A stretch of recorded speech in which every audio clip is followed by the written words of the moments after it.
It was supposed to be a simple flight home, a small celebration of a business deal that would change everything for my company.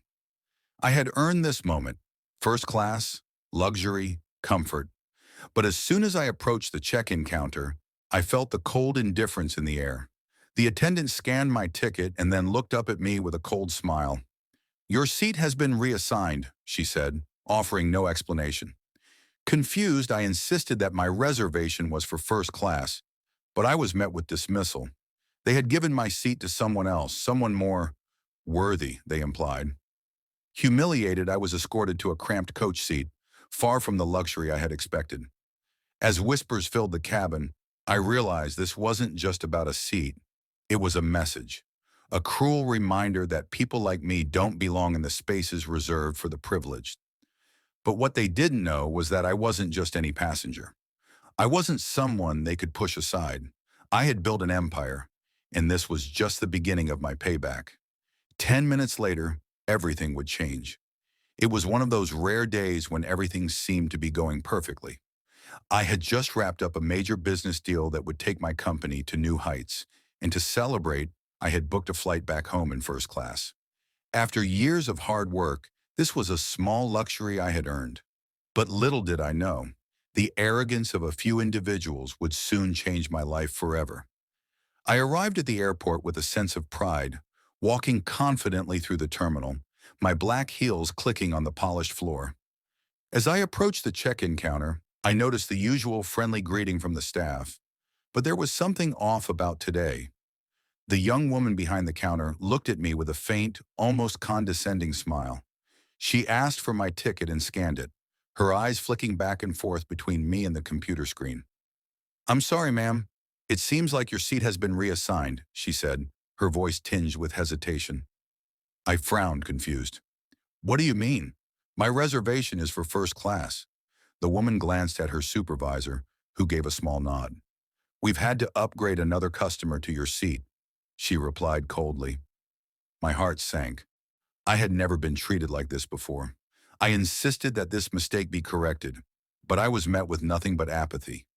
As I stood there, feeling my confidence slip away, I couldn't help but feel the sting of being disrespected. The seat I had paid for was taken by someone else simply because they had a higher social standing. I wasn't just a passenger. I was an African-American woman, and I could feel it in the way they treated me. I was escorted to a coach seat, far from the luxury I had expected. The whispers around me only confirmed what I already knew. I was being treated like an afterthought, but I wasn't going to let this slide. Sitting in that cramped seat, I pulled out my phone, my fingers trembling as I typed a message to my assistant. "Prepare the documents. Get in touch with the airline's corporate office. We'll need to have a conversation." It wasn't just about a seat anymore. It was about respect, equality, and making sure that no one, especially someone like me, was ever treated as less than they deserve. I was no longer going to sit back and let this type of injustice slide. As the plane taxied to the runway, I spent the next few minutes composing myself, preparing for the action I knew I would take once I landed. I didn't care how much influence they thought they had.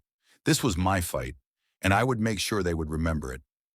Once the plane landed, I disembarked with purpose.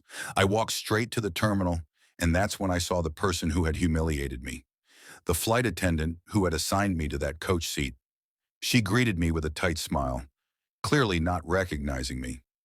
"Thank you for flying with us today, ma'am," she said, barely looking up. I took a deep breath. "You don't know who I am, do you?" I asked quietly, my voice calm but firm. She looked at me, a flicker of recognition slowly dawning in her eyes. I saw the moment when the realization hit her, that she had just treated the wrong person like trash. I smiled, the type of smile that told her everything she needed to know. "You just made a very big mistake. I own this airline." Her face turned pale as I watched her stumble over her words. She opened her mouth to say something, but nothing came out. I stepped closer, the adrenaline rushing through my veins, the satisfaction of reclaiming my power, overpowering every ounce of humiliation I had felt earlier. "That's right," I said. "This airline? It's mine. All of it." The look on her face was priceless, a mix of disbelief and panic. The staff who had witnessed the interaction stood frozen, unsure of what to do or say. As the words settled into the air, I could feel the power shift. I called my assistant again. I want the CEO and board members on a conference call in 5 minutes. I don't care where they are or what they're doing. I'll be in touch with the press soon, so I hope they're ready. The truth was, this wasn't about personal vengeance.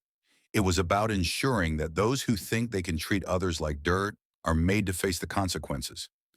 I wasn't just a random passenger. I was a person of power, influence, and wealth, and no one was going to make me feel less than that.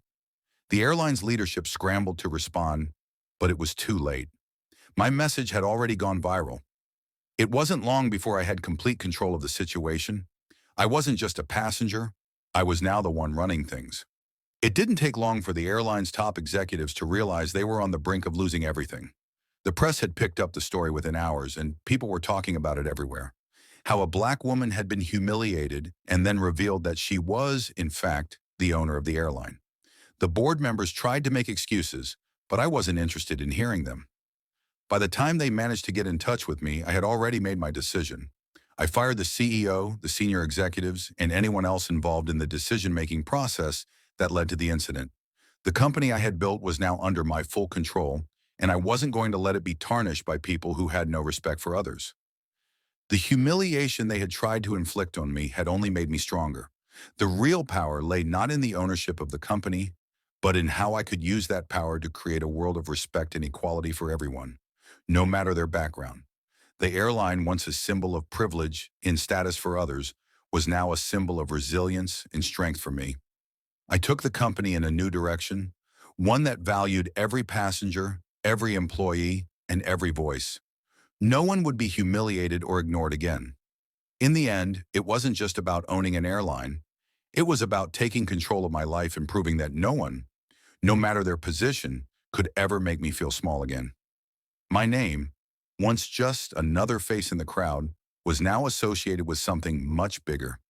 It was a symbol of power, of justice, and of a woman who refused to let anyone underestimate her. And as for the flight attendant who had humiliated me, well, let's just say she was no longer in the airline business. The irony wasn't lost on me, and that made my victory all the sweeter. As the dust settled and the dust of my victory began to settle, I realized that it wasn't just about owning the airline, the bank, or the restaurant.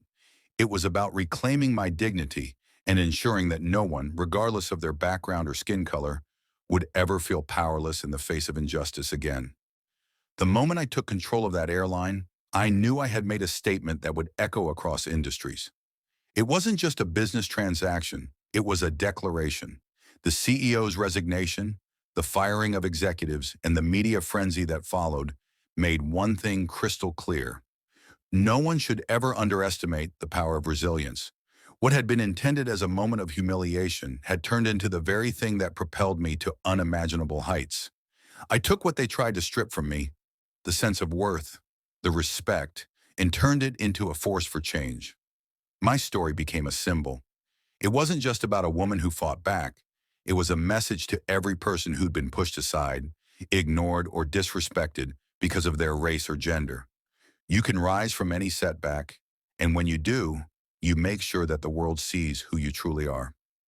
Now, with full control of the airline, I took the reins, reshaped policies, and created a company that valued every passenger and employee. It wasn't just about money, it was about empowerment. What started as a battle for justice had now become the foundation of a new future, a future where equality was no longer a dream but a reality. And as for those who tried to bring me down, well, they would remember that no one can hold you down unless you let them. I wasn't just a passenger on that plane anymore. I was the one in control, and the world was mine to shape.